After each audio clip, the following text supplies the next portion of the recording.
I'm so feminine. I have no idea why I needed sunglasses to explain and express to you that I'm feminine. But if you haven't noticed the title of this video is about femininity.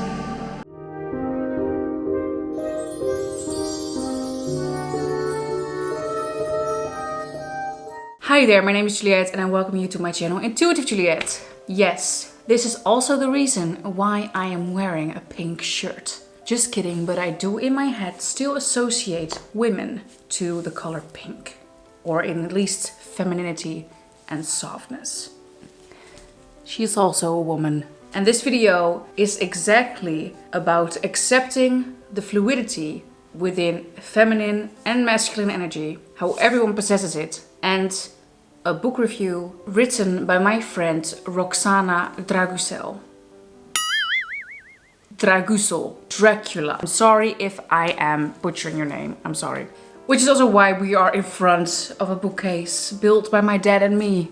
That's also a vlog from a year ago if you're interested. This video is about feminine energy, but also about the book, The 10 Principles of the Feminine, written by my friend Roxana Dragusel. I'm sorry if I butchered your name, I'm very sorry. As a fellow name butcher victim, I know what it's like to have your name butchered. So I thoroughly enjoyed this book, also because I kind of found myself avoiding the topic of femininity and masculinity because there's so many labels around it. I didn't really know where to look. I didn't really know if I was masculine or feminine. And I also had my own biases about femininity because femininity I think is associated with softness, but sometimes, because of the reason, also associated with weakness. And the main thing that I learned through this book is that it's not the case at all. It might be to a certain degree, but what femininity is mostly associated with is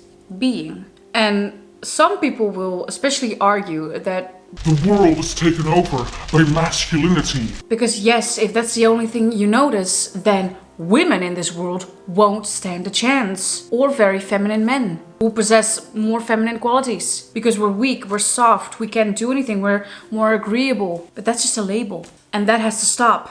Because this is exactly what keeps the divide between feminine and masculine alive. And sometimes it even becomes a game or a contest and they're competing about which gender is more oppressed than the other one. And I mean, if we can't tell nowadays, we are experiencing so much fluidity within gender. I don't think that anyone will ever win that contest. And it doesn't matter how much suppression you have experienced, because it's never productive to put a label on yourself and to step into that victim role. You know, people might assume about me that I was never oppressed because, well, I'm beautiful, I'm white, probably have a very good job with a very good income, I have a loving family, and I've never experienced a hard day in my life. Well, thank you very much for calling me beautiful. Because I choose to just not hear all of the other labels. And I don't make it a contest about who is more suppressed and who has had a tougher life. So, when I read this book, The 10 Principles of the Feminine by Roxana Dragusel, doesn't matter. Because she's going to Dragusel lots of books. No. I didn't really know what to expect because I had expected that I have a lot of masculine energy because I'm sometimes so out there and I prefer action over inaction. But when I read this book, I discovered that I have a lot of masculine energy in some areas of my life, but I am more feminine in others, which is of course all possible because it's all fluid. It's a spectrum, like everything is in this world. This book really goes into depth about discussing what the 10 principles are of feminine energy, which are all found within you. But most people are disconnected from that because we're more focused out there. We oftentimes forget the true power of feminine energy, which is defined, at least to me, as being. Instead, we focus on action, doing, and discipline. And there's nothing wrong with all of those things, especially discipline or action or doing. Those are all those things. But when they start to become rigid, then it becomes a problem. And that is also what this book discusses. And that is what I found to be the most beautiful thing about this book, is that it doesn't label anything as wrong or it disregards masculinity. You can see that sometimes nowadays disregarding the masculinity sometimes even evolves into hatred towards the masculine. And sometimes people within the feminist community end up hating men, which has nothing to do with masculinity, but sometimes it does.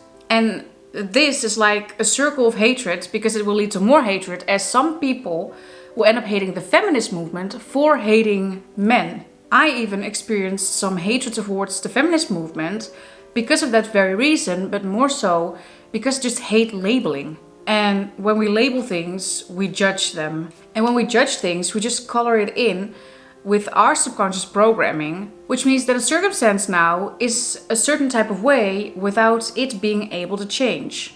And that is the most prevalent toxic side of femininity, being but preventing something from changing. So it's constantly being in a certain type of way or in a certain state. Yes, femininity is being, but you don't want to be stuck in some type of way. Being means flow, and flow is represented as water. And water is coincidentally the only feminine element.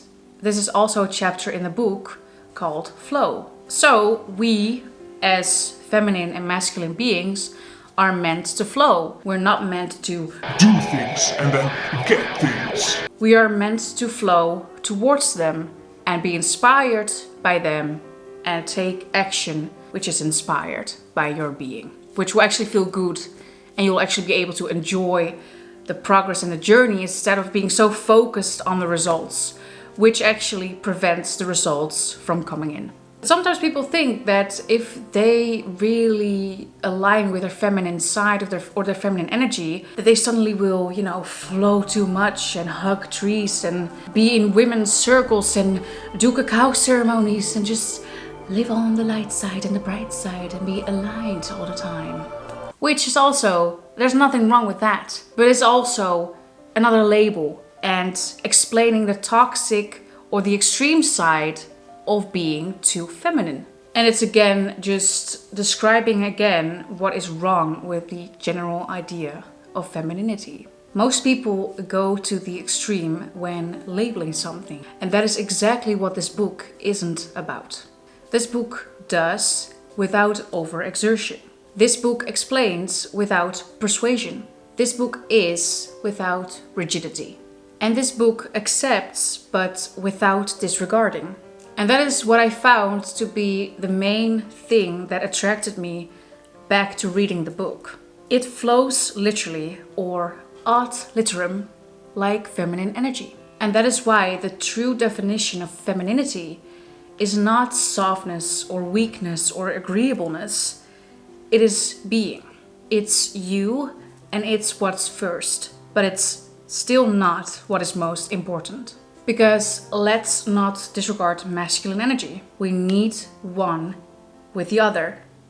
And without the one, the other isn't present. And without the other, the one isn't here either. So, on a side note, I'm pretending to have the book in my hands right now. Because what I really liked about this book is that it confirmed to me ideas that I already had about myself and about the relationships with people.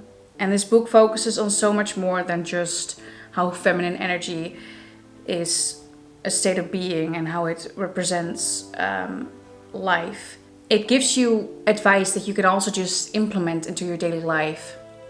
And it's not difficult to read at all. It's such a lovely light read that you can take on your holiday with you. It gives to you so much more than you think, because I'm just done holding the book now. But when you read this book, you have advice that you always can turn back to. And sometimes we don't want to read something over and over again, but it's sometimes necessary. I am already quite far in my self-development or spiritual journey, but even I still had so much to thank for because of this book. That I'm like, oh my god, I was questioning why I didn't have that.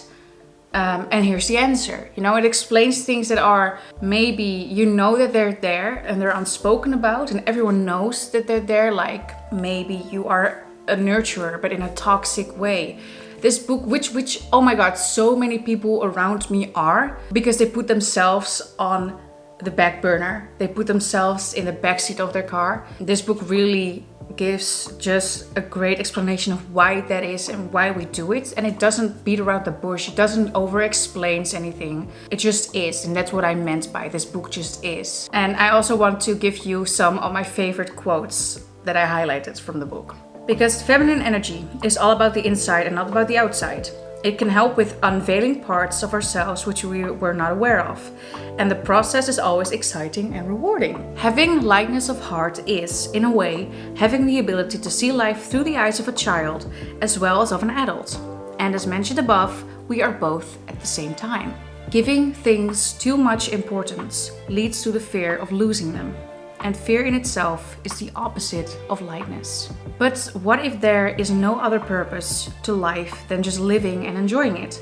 Just like we cannot prove that there's a goal, we cannot disprove this hypothesis either. I really like that one. This is my favorite quote, the all-time favorite quote of the book.